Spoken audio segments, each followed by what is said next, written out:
Hello, this is the Great Giza Pyramid System. Now, a lot of people don't actually recognize it as a system. They just see it as a bunch of rocks or even other things. But I'm going to try to, as quickly as possible, walk you through the system so you get a kind of gist of it. Everything starts kind of over here where they have N1, N2, and N3. Now on sun maps, I believe this one is called the Tomb of the Birds or something like that. But in any case, it's around back of the mountain from the three large structures. And mostly out of sight, out of mind. But it's very important because that is the documentation of the elevation of the water source. That would be at approximately 82 feet in elevation above zero, which would be the sea level. We're working off sea level because we have to have some sort of consistency here. Now the water is going to take three paths down to the Nile River, which would be kind of around, 50, 60 feet out from the base of the Sphinx. They've got some play work there before it falls into the pit and then circles back and up to the Nile. The Nile is one of the rivers that runs south to north. So in its progress of coming from the source to the Nile, one of the paths is going to be maintained at the elevation of approximately 82 feet, where it will come into the system. This being 79 feet above elevation is the lip here. So it's going to come down the way we found this structure when we got here, completely covered with sand here. We had to unbury all that. So put all that sand back and just allow a stream of water to come and go in there. Now we're going to open that up because I do believe it actually had a pool around it. And maybe or maybe not we can find, well, I don't know if you're going to find evidence of that because sand moves over time. But let's get back to this. The other path would actually have kind of gone through the gauntlet area over there, as I like to call it. And then it came down around the edge here, joined with a stream that came out from here, went down around the side where there's a waterfall, and then came into the side of the Sphinx area. And then another stream came down from here, joined with a part that bottlenecked from there. And I believe this actually wide off of here, but this is where, because we've put a road through here, some of this is going to be undocumentable, and we're going to have to just look at all the evidence and elevations and say, like, if over here it's lower and over here it's higher, then obviously water would not go up. But if over here it's higher and over here it's lower, then possibly it would have gone down. So we're going to have to work with possibilities and Occam's razor. But either way, come down, joined. Now it pooled a couple of times here and kind of rolled down. Now I say roll because there was no big waterfalls until it gets down to about here, where it actually split, you can see, and then there was the big waterfall. And all that water running down is all the evidence that, what was it, John Anthony West or whatever, with his evidence of millions of years of rainfall. No, it was a running water. Now, I'm not saying it was a running river. Actually, when you look at this system, it's pretty efficient. The water running down here would be more like a stream or a brook than a river. Now, the Nile is a river, but this portion of it is actually, when it's up and running, how it maintains, where this is actually saturated and the water here is actually just holding a pressure to allow the gases that are coming up to work their way out, and out of chaos there is order, and maintain a pressure bubble here, being holding down to have this water here be under pressure, kind of like a pressure cooker. That's fine. The area up here is actually where the, I don't want to, well, if you've seen some of the other videos, I'll go over it really quick. This whole thing separates hydrogen and oxygen out of the water. The oxygen comes out of this side, hydrogen comes out of this side. The oxygen is actually going to do a couple of things as it comes out of here. One, it's going to bubble out of here and have a slapping of the water, which is why John Cadman found evidence of cavitation. You can see that piles of sand in the pictures from the 1800s, and even today there are piles of sand here where it shot through. Now, if you look at this, it's actually more like a caterpillar, the way it goes in and out, and actually that caterpillar is more kind of like I would take a teardrop or a stretched parabola, not a parabola, well, there's an arc to it, but it's skewed to one side. And we can get into the physics of what that pressure pump would do and how it would do there and all that other stuff. And that's where I really want to work with AI and or people who are into hydraulics and how exactly this would be functioning. But that's beside the point. We can build this, and if you don't want to believe that's what the structure did, you don't want to believe that they utilized the power and energy of nature to separate the waters, you don't have to. I want to build this, and this will be mine. I'll hook a big, let's see, this would be the positive, this would be the negative, right? This would be the cathode, that would be the anode. Anyway, the hydrogen from there winds up coming through the top here, work its way down, and it's going to have a pressure bubble here, which is echoed by the markings over here. But we're not going to get into the communication because, you know, that would be like out of order there's chaos, out of chaos there is order. But we're not going to no communication, remember. That is actually going to get burnt together with the oxygen out here, and 78% nitrogen. Can't help with that. But as what was it, Steve Myers pointed out, the guy who drove across the country on a gallon of water, gallon and a half, I believe, actually. The nitrogen is going to help with the slowing down of the burn. So it's not quite a furnace, but more like an oven. That is kind of how he explained it. And I'm going to stick with him because he was pretty smart. Anyway, this whole section over here is actually to retain the water, and the way that it's pooled and the areas we broke through in there, that is going to control the elevation. As the water level recedes, more air comes in. As the water level goes up, air is choked off. So that is kind of like your flow control there. This area is condensation, and that is all going to work to bring the static electricity. This whole thing, the reason there's no top on here, the reason it has the swept design on the outside of it. I didn't make this map, some guy in the 1800 did. Luckily, a guy, what was it, 2018-ish or whatever, used a stereo drone, got a better thing, 3D version. We could print that out. It would be kind of cool.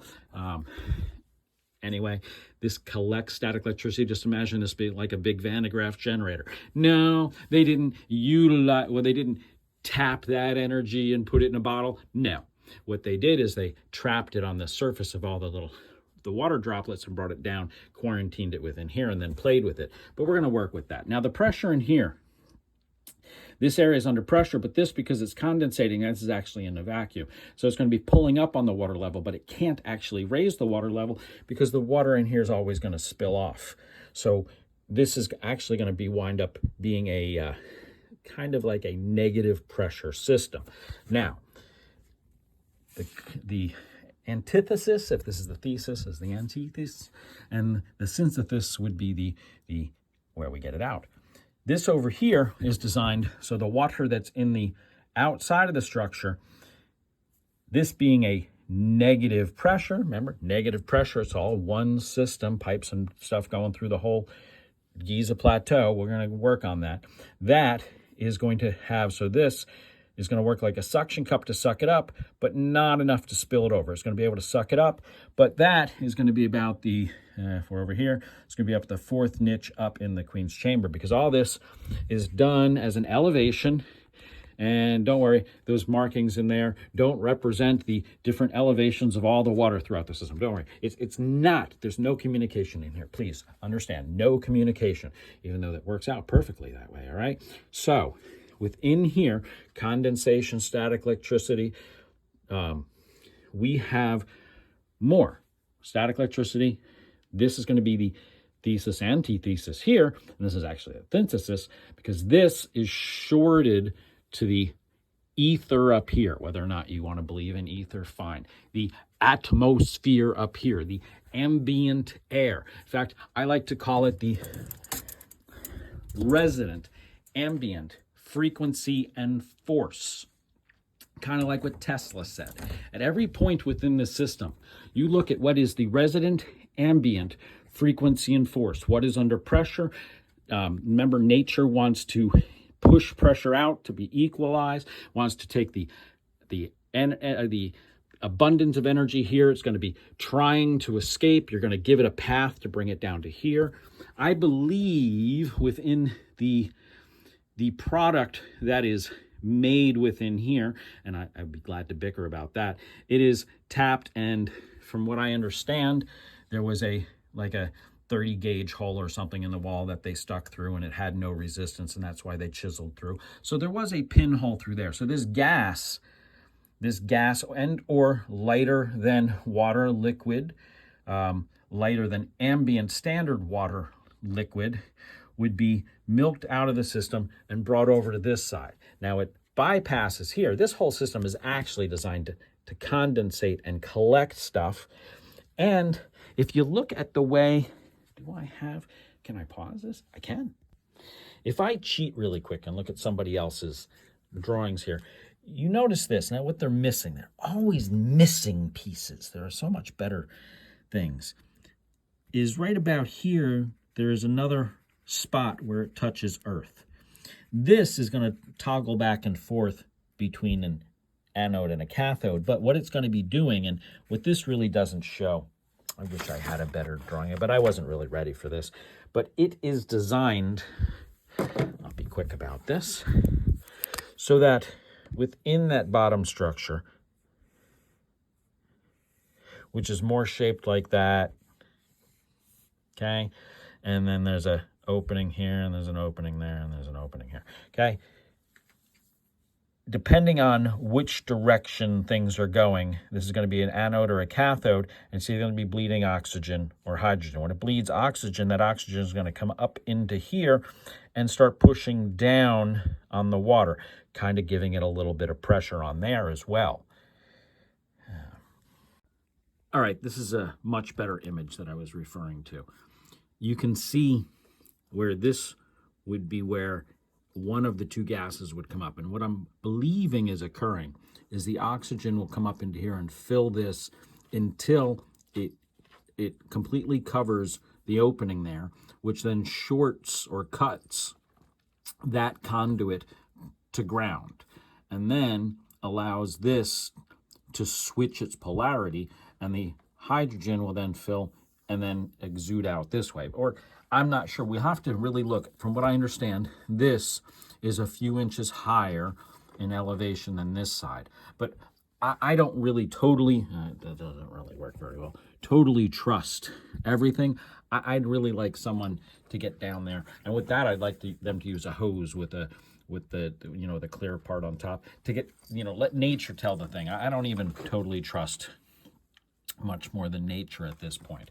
Now, the other thing you're going to notice in this system, the water that's within this pool is always flowing off, just like how over here the water level cannot rise, cannot be pulled up because it spills off.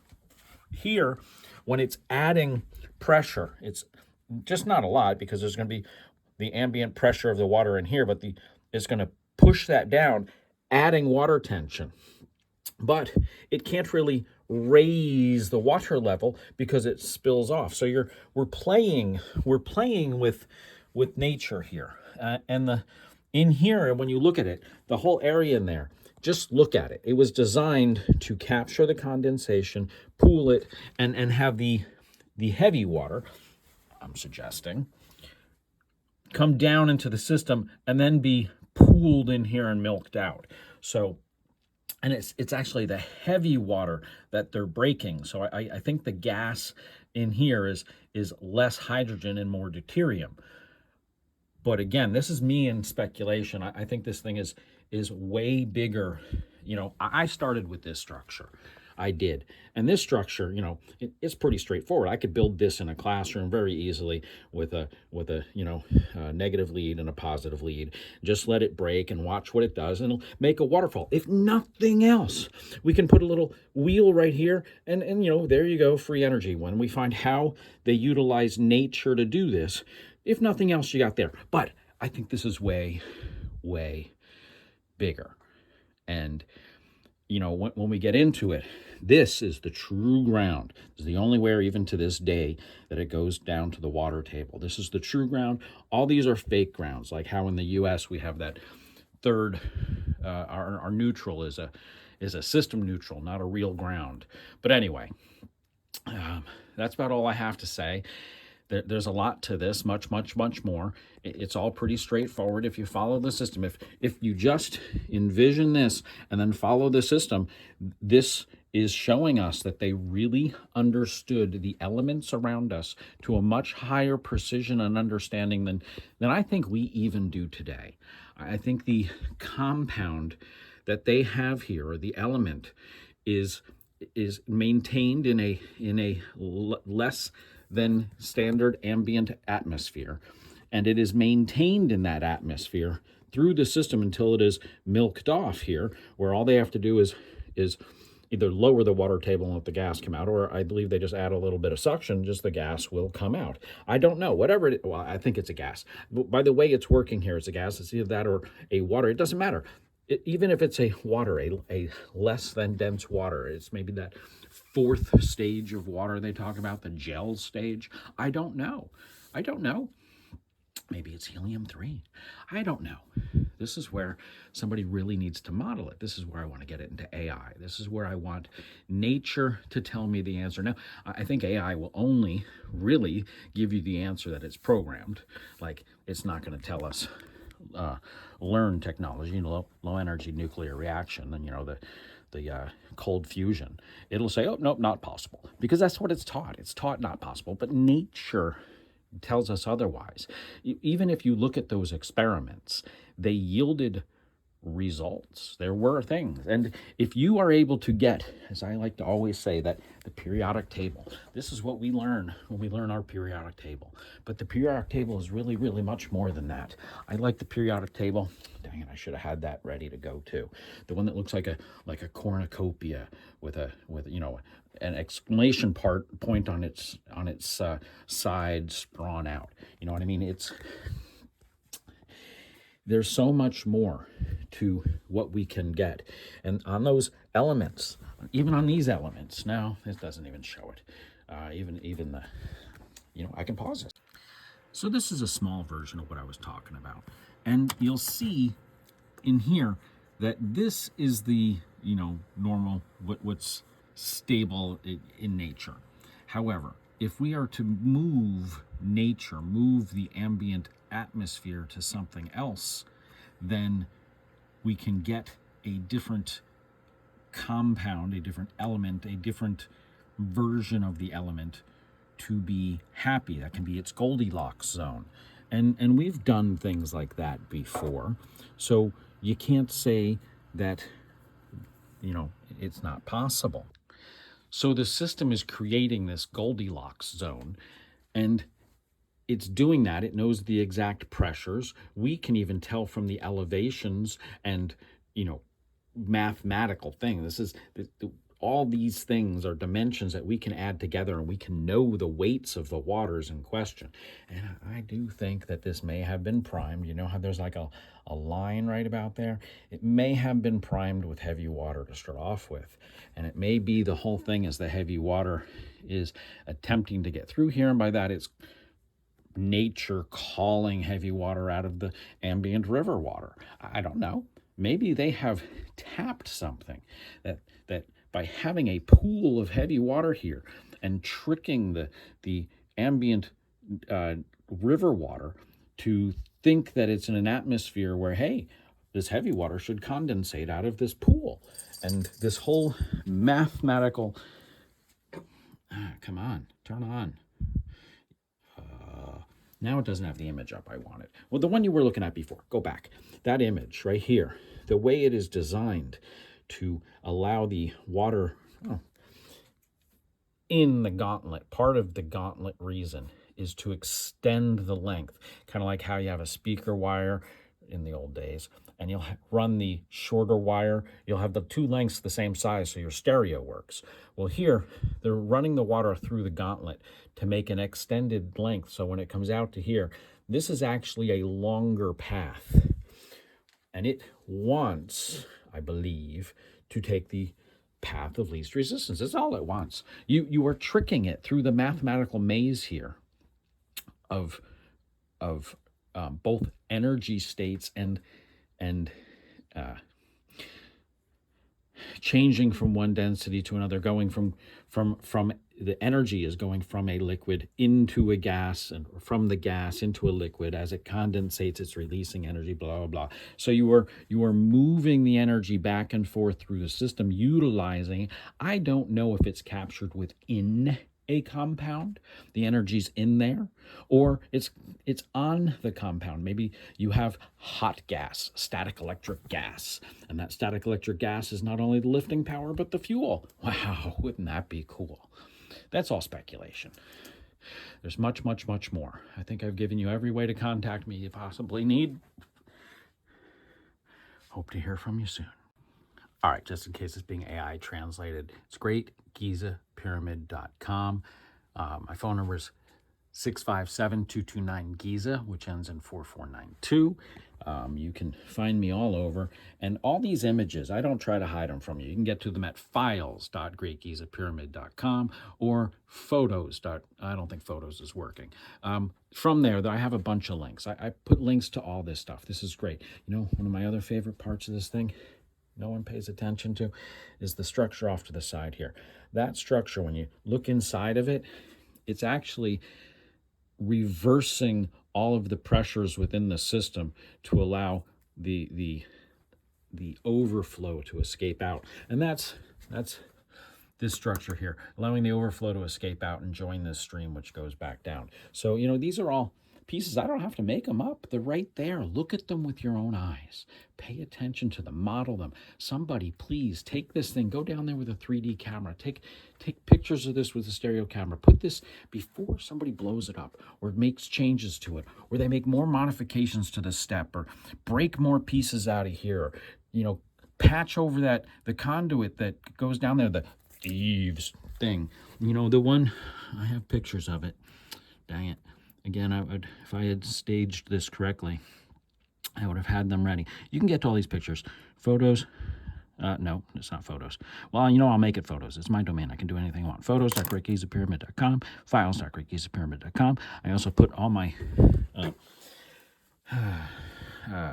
whiteboard, for my whiteboard videos are all in here. This is the point where they actually milk it out of the system right there. You notice how it's smooth? Now, the other thing is, you pay attention to the elevations. They do this really nicely. The elevations are there so you can follow around the structure and see how all the elevations correlate with each other if it was one big system. Isn't that really cool? You know what it is? I bet you, because they are two different, my photos and my files, they seem to actually be two different, pause. This is what I'm referring to. Now, I don't think it has this on it right now. I think it's a wooden door over it, but this is the area, and anybody who's intimately familiar with the structure knows what I'm talking about. They like to call it the Thieves' Tunnel. However, actually, maybe I have my timeline wrong. The door was back in the 90s. But the most important part is this is a picture from within, behind that door.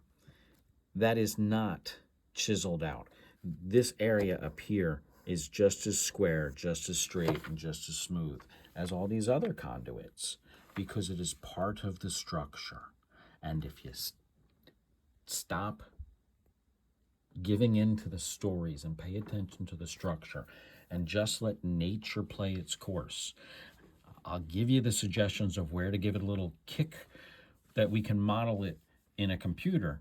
But I'm telling you, nature did this, and they found a way to let nature do it. And I'm assuming, this is me assuming, because there is a opening here that goes down into the structure this way, and it's coming from that pool of ambient water outside.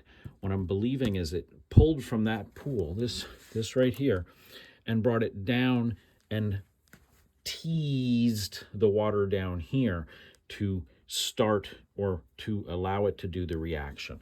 Now that's part of my theory. I don't have proof that that conduit exists. I know that there's an opening and I know it goes down in that direction, but until I get somebody I trust to sit there and actually give me the azimuth of how it's going and we can just map it out, this whole thing, really, people do not appreciate it for what it is. Please, people. This is big. This is big.